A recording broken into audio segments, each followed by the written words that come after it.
have a view of the hallway.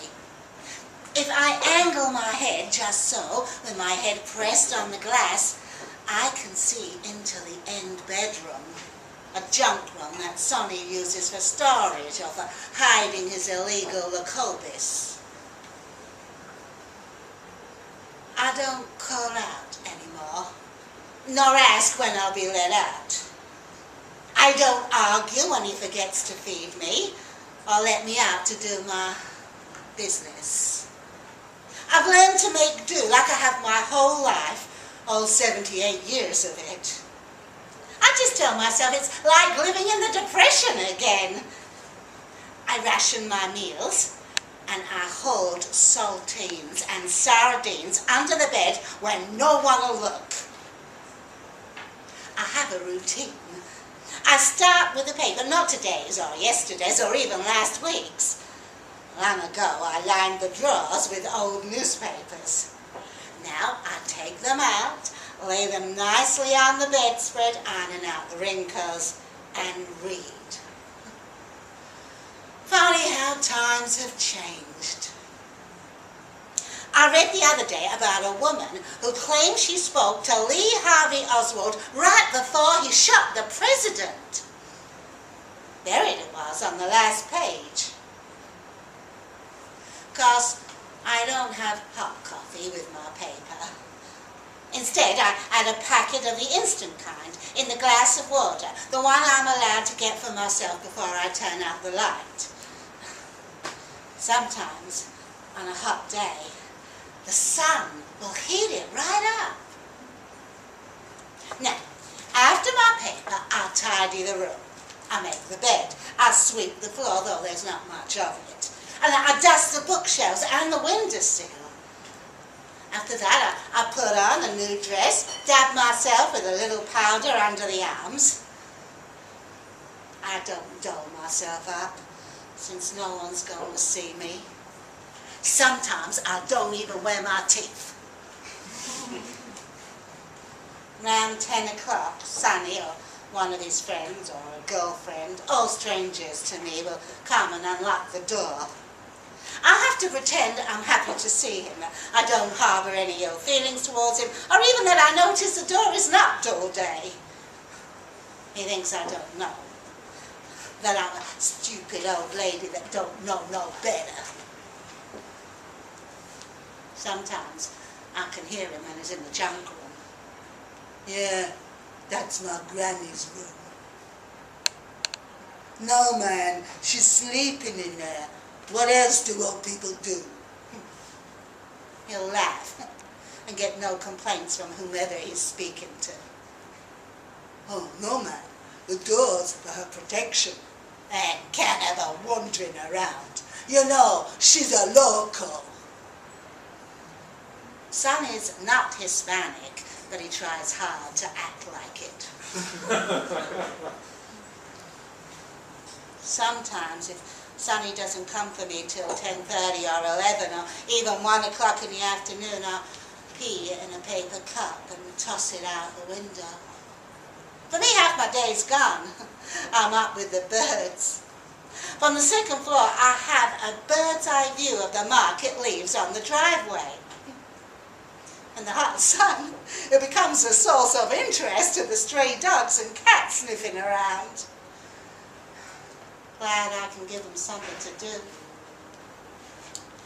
Of course, if I'm let out, then I'll wash my face and rinse my mouth, do my business right. I don't get too many showers, as Sonny doesn't like me to take too long. It seems like I only get as long as a dog might outside. No time to scratch the dirt and grass or roll around in it.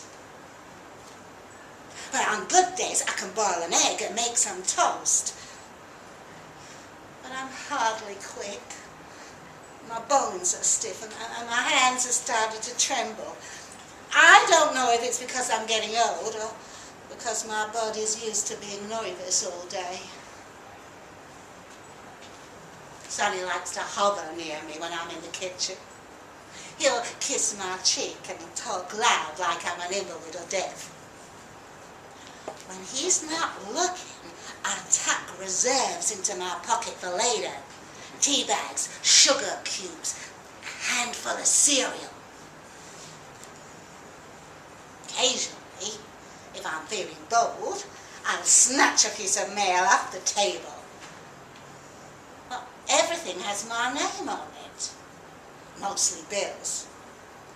I've seen my name used to get loans, jewellery, a big flat TV screen and game console, a new refrigerator, a $2,000 pit bull, and a motorcycle. Doesn't anyone question what a 78-year-old is doing riding a Harley?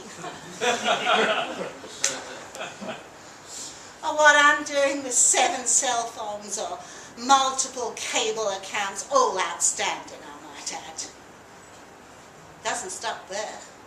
On paper, I've been to Vegas, seen Eminem in concert twice, seen De La Hoya in the Ring, and run up a bar tab at the Senorita.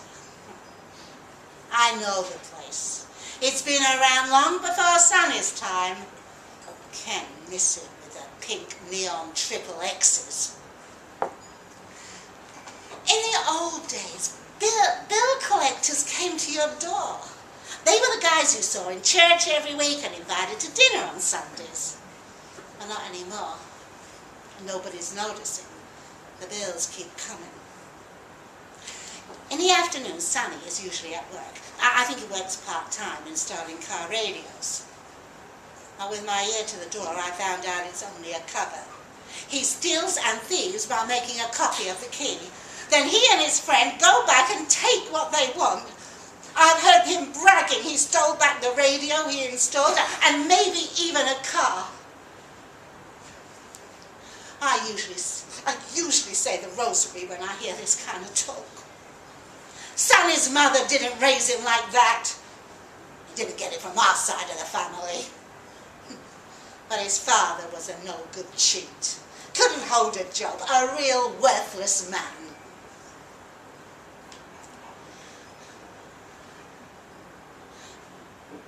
When my daughter died, what now, maybe 8 years, Sonny was on his own. I was kind to him and told him if he needed anything to ask. He'd come for a hot meal once in a while. Before he'd leave, he'd look at me with those sad eyes and ask if I had a couple of bucks to put in his gas tank. I usually gave him a 10. It all seemed like such a normal thing. Sonny would come for dinner and fall asleep by the TV. Then he'd leave it for a few days or a few weeks. Eventually, his stays got longer. I enjoyed his company. It was nice to have a person to talk to, even if he spoke too fast or about things that really didn't mean much to me. They mattered to him, so I listened with both ears. I can't say I know when the shift happened. Maybe when he met that friend, Hurley or Curly, I can't remember. I recall questioning him about a cell phone bill in my name.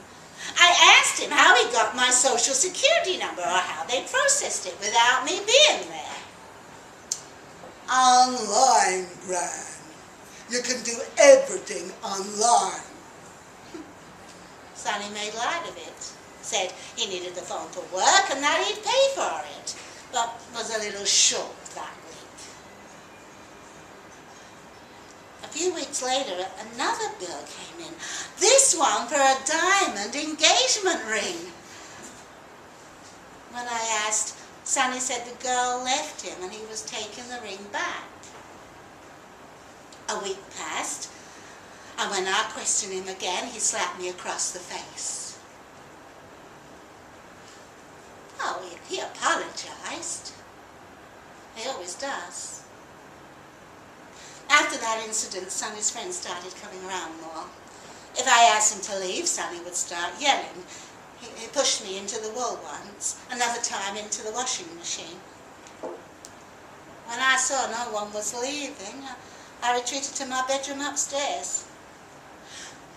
There, one day, about a year ago, about the same time I started seeing marijuana plants next to my spider plant and cactus, I went to open the door and it was locked. We had a big fight when he finally did open it. I tried not to think about the way his eyes looked, all bloodshot and dilated. He came at me with a knife, said he'd kill me. The next morning, the metal door with the bars went in, and it's been this way ever since.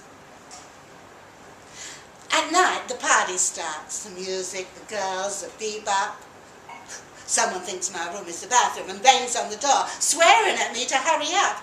I worry one day that one of the men will come in and try something with me. I couldn't defend myself. If he killed me in the process, who would know? Sonny would get the house, after all, and life would go on. Close to midnight, the moon, a tiny sliver in the sky, and I can't sleep. A fight broke out downstairs, maybe over drugs, maybe a girl. The red and blue lights from the cop car spin in circles on the walls. I wait at the window, hoping to hear something. Deep down, there's a little hope that they'll come inside and find me. Maybe they'd send me to a home. I don't care now. I've lived in my house my whole life. I plan to die in it. But if they came and took me away, I don't think I'd mind. In the morning, I wake with a crooked neck leaning against the window. No one came. No one's around. The house is silent. I go through my routine, and around midday, Sonny comes in for me. He's tired and sluggish. He sits at the table with a bag of frozen peas on his eyes where someone hit him. It's not long before he tosses me back into the room, my joints popping and creaking. In the afternoon, the mailman comes, and I think about tossing a letter out of the window. I get a shiver inside. It feels like it might be my last. What would I say? The words come quickly. I scribble on the title page of a crossword puzzle book. Help me, I need help, send the police. I sign my name in cursive like I was taught in elementary school, each hump perfect and straight. I open the window, leaning out, marveling at the chickadees hopping from branch to branch, the green grass, the rose bush my father planted by the front gate. It all looks so beautiful. As the mailman passes, I call to him. My voice trembles and runs hoarse. I think he understands when I wave the small book. I'll give it a good flick the way a baseball player would, and it lands near the gate. He picks it up and scans the front and back. It needs to be in an envelope with a stamp. He sticks it into the mailbox. I shout after him, my voice like a whisper against the car traffic. Please, come back! Please!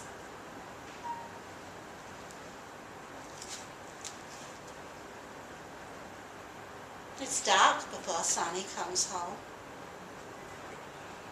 I've left the room in order. No one will have to clean up after me. My teeth are in.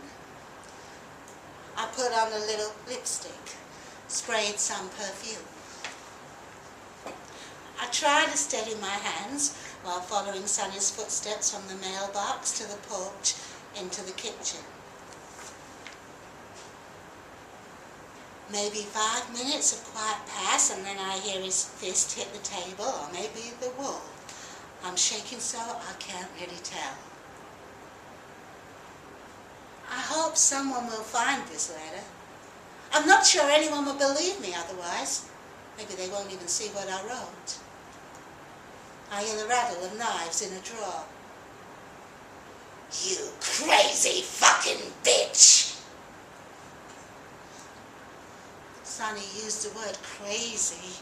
That means he's really mad. Here he comes. He's running. I'll have to go now. His footsteps hammer up the stairs.